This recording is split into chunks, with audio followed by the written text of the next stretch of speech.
Chapter 17. The pastor and his parishioner, slowly as the minister walked, he had almost gone by before Hester Prynne could gather voice enough to attract his observation. At length she succeeded. "Arthur Dimmesdale," she said, faintly at first, then louder, but hoarsely, "Arthur Dimmesdale." "Who speaks?" answered the minister.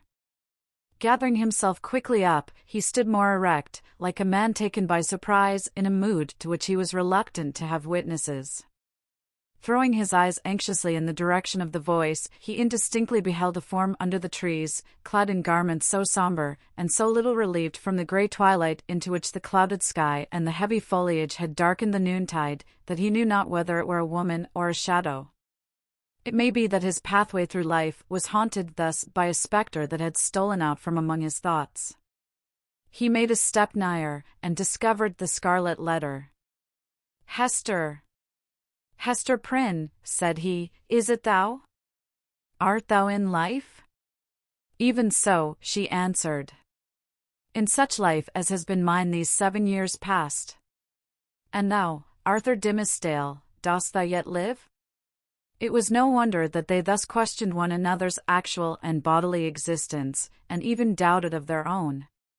So strangely did they meet in the dim wood that it was like the first encounter in the world beyond the grave of two spirits who had been intimately connected in their former life, but now stood coldly shuddering in mutual dread, as not yet familiar with their state, nor wonted to the companionship of disembodied beings.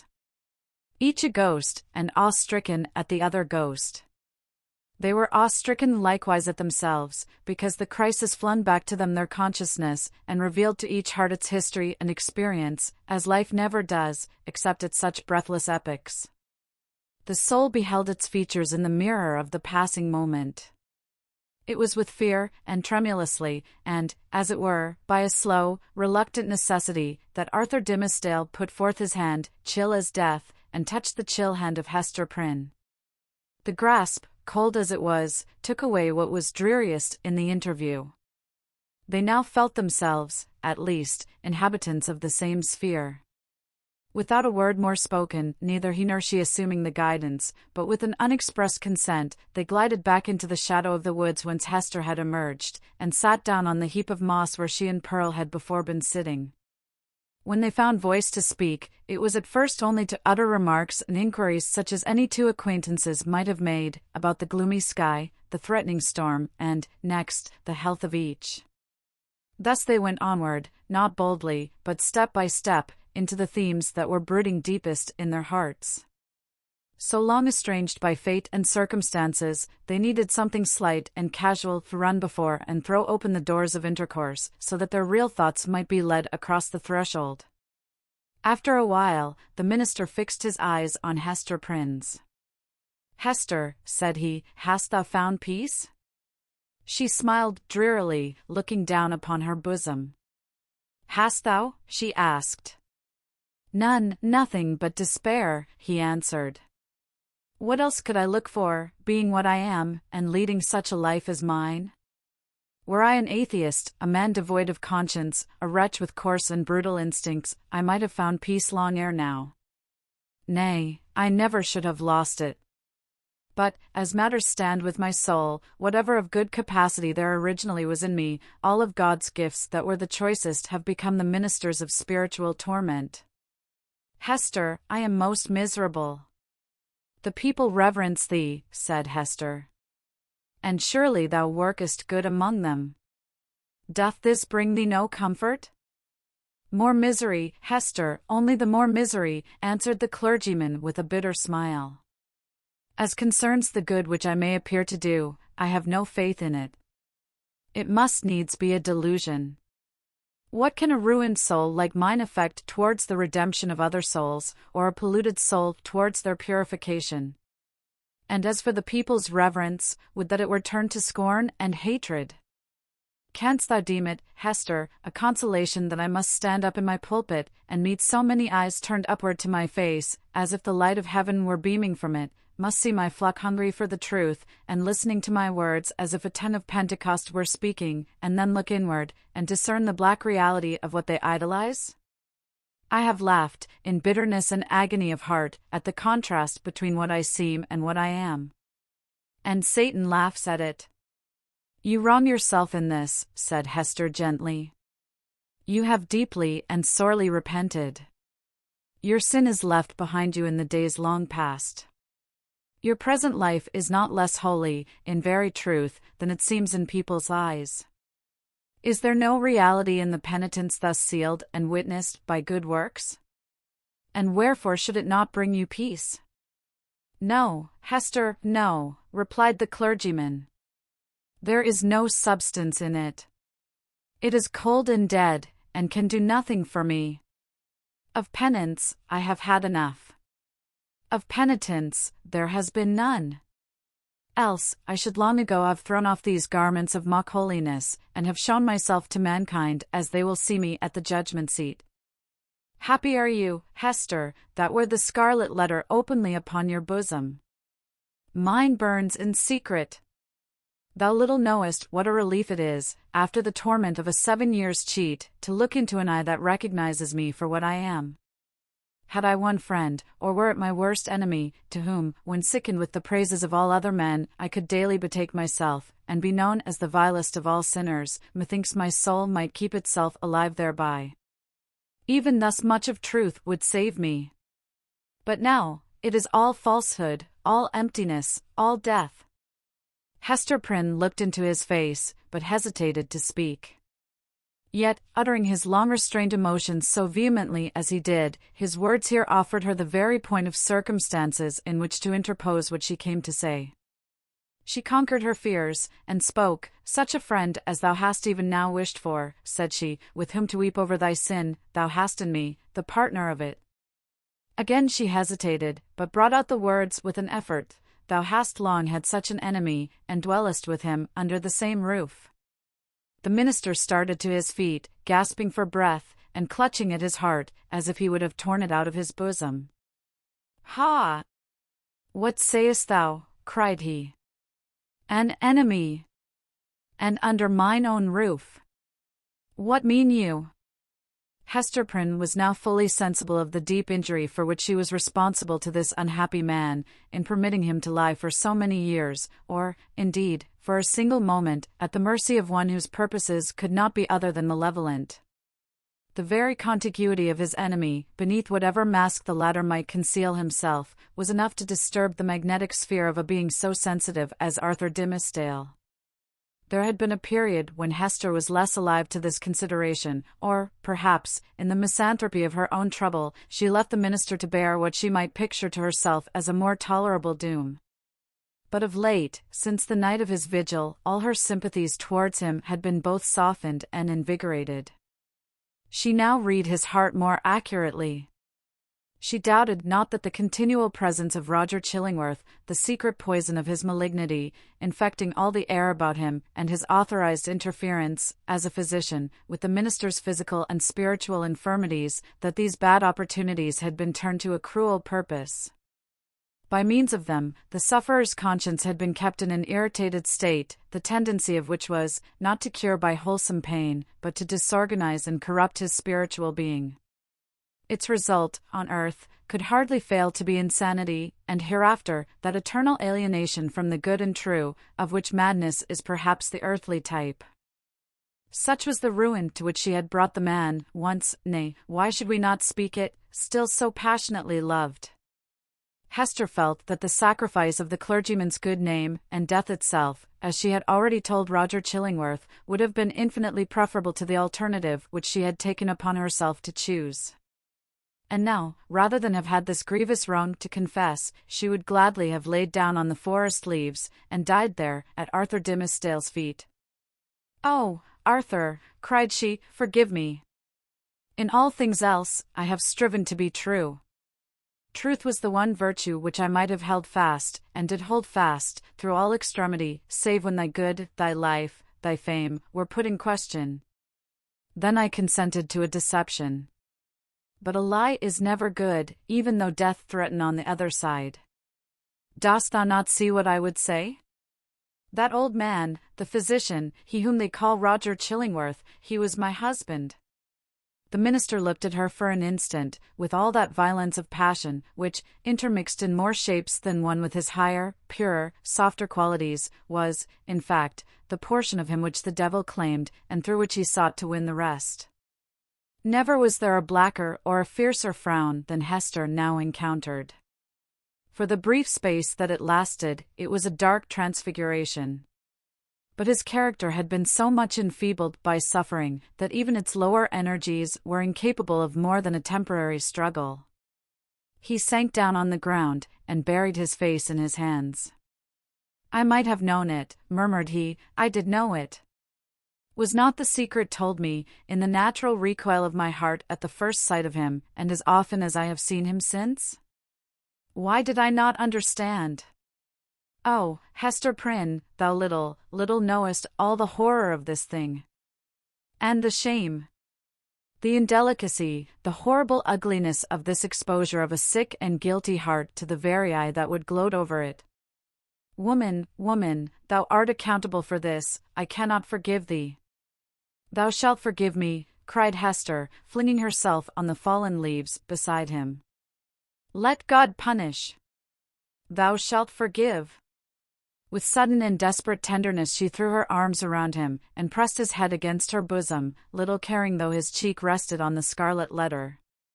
He would have released himself, but strove in vain to do so. Hester would not set him free, lest he should look her sternly in the face. All the world had frowned on her, for 7 long years had it frowned upon this lonely woman, and still she bore it all, nor ever once turned away her firm, sad eyes. Heaven, likewise, had frowned upon her, and she had not died. But the frown of this pale, weak, sinful, and sorrow-stricken man was what Hester could not bear, and live. "Wilt thou yet forgive me?" she repeated, over and over again. "Wilt thou not frown? Wilt thou forgive?" "I do forgive you, Hester," replied the minister at length, with a deep utterance out of an abyss of sadness, but no anger. "I freely forgive you now. May God forgive us both. We are not, Hester, the worst sinners in the world. There is one worse than even the polluted priest. That old man's revenge has been blacker than my sin. He has violated, in cold blood, the sanctity of a human heart. Thou and I, Hester, never did so." "Never, never," whispered she. "What we did had a consecration of its own. We felt it so. We said so to each other. Hast thou forgotten it?" "Hush, Hester," said Arthur Dimmesdale, rising from the ground. "No, I have not forgotten." They sat down again, side by side, and hand clasped in hand, on the mossy trunk of the fallen tree. Life had never brought them a gloomier hour. It was the point whither their pathway had so long been tending, and darkening ever, as it stole along, and yet it unclosed a charm that made them linger upon it, and claim another, and, after all, another moment. The forest was obscure around them, and creaked with a blast that was passing through it.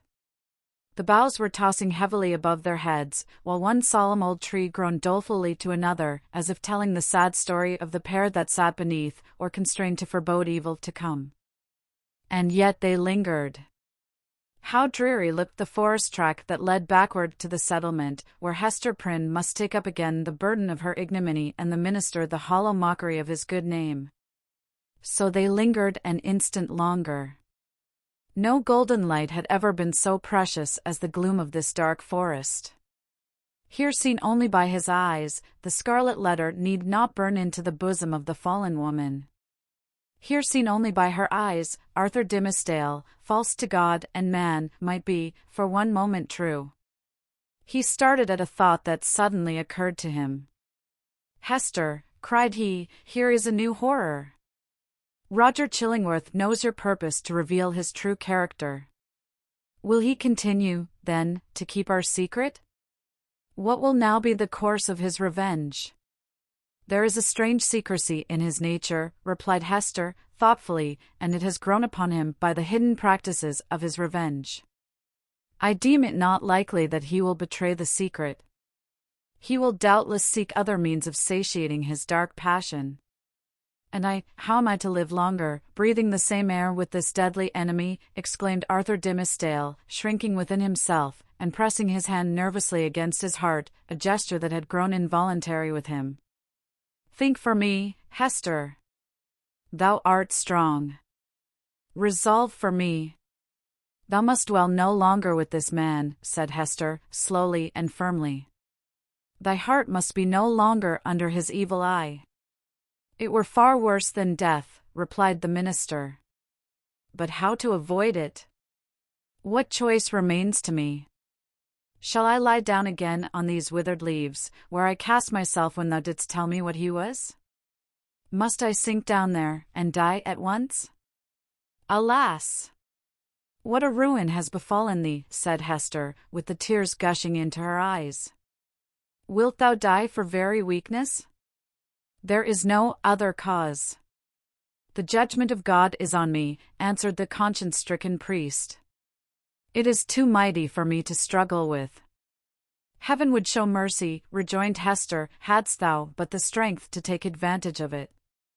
"Be thou strong for me," answered he. "Advise me what to do." "Is the world, then, so narrow?" exclaimed Hester Prynne, fixing her deep eyes on the minister's, and instinctively exercising a magnetic power over a spirit so shattered and subdued that it could hardly hold itself erect. "Doth the universe lie within the compass of yonder town, which only a little time ago was but a leaf-strewn desert, as lonely as this around us? Whither leads yonder forest track? Backward to the settlement, thou sayest. Yes, but onward, too. Deeper it goes, and deeper into the wilderness, less plainly to be seen at every step, until some few miles hence the yellow leaves will show no vestige of the white man's tread. There thou art free. So brief a journey would bring thee from a world where thou hast been most wretched, to one where thou mayest still be happy. Is there not shade enough in all this boundless forest to hide thy heart from the gaze of Roger Chillingworth?" "Yes, Hester, but only under the fallen leaves," replied the minister, with a sad smile. "Then there is the broad pathway of the sea," continued Hester. "It brought thee hither. If thou so choose, it will bear thee back again. In our native land, whether in some remote rural village, or in vast London, or, surely, in Germany, in France, in pleasant Italy, thou wouldst be beyond his power and knowledge. And what hast thou to do with all these iron men, and their opinions? They have kept thy better part in bondage too long already." "It cannot be," answered the minister, listening as if he were called upon to realize a dream. "I am powerless to go. Wretched and sinful as I am, I have had no other thought than to drag on my earthly existence in the sphere where Providence hath placed me. Lost as my own soul is, I would still do what I may for other human souls. I dare not quit my post, though an unfaithful sentinel, whose sure reward is death and dishonor, when his dreary watch shall come to an end." "Thou art crushed under this 7 years' weight of misery," replied Hester, fervently resolved to buoy him up with her own energy. "But thou shalt leave it all behind thee. It shall not cumber thy steps, as thou treadest along the forest path, neither shalt thou freight the ship with it, if thou prefer to cross the sea. Leave this wreck and ruin here where it hath happened. Meddle no more with it. Begin all anew. Hast thou exhausted possibility in the failure of this one trial? Not so. The future is yet full of trial and success. There is happiness to be enjoyed. There is good to be done. Exchange this false life of thine for a true one. Be, if thy spirit summon thee to such a mission, the teacher and apostle of the red men. Or, as is more thy nature, be a scholar and a sage among the wisest and the most renowned of the cultivated world. Preach. Write. Act. Do anything, save to lie down and die. Give up this name of Arthur Dimmesdale, and make thyself another, and a high one, such as thou canst wear without fear or shame. Why shouldst thou tarry so much as one other day in the torments that have so gnawed into thy life? That have made thee feeble to will and to do? That will leave thee powerless even to repent? Up, and away! "Oh, Hester," cried Arthur Dimmesdale, in whose eyes a fitful light, kindled by her enthusiasm, flashed up and died away, "thou tellest of running a race to a man whose knees are tottering beneath him. I must die here. There is not the strength or courage left me to venture into the wide, strange, difficult world alone." It was the last expression of the despondency of a broken spirit. He lacked energy to grasp the better fortune that seemed within his reach. He repeated the word, "alone, Hester." "Thou shalt not go alone," answered she, in a deep whisper. Then, all was spoken.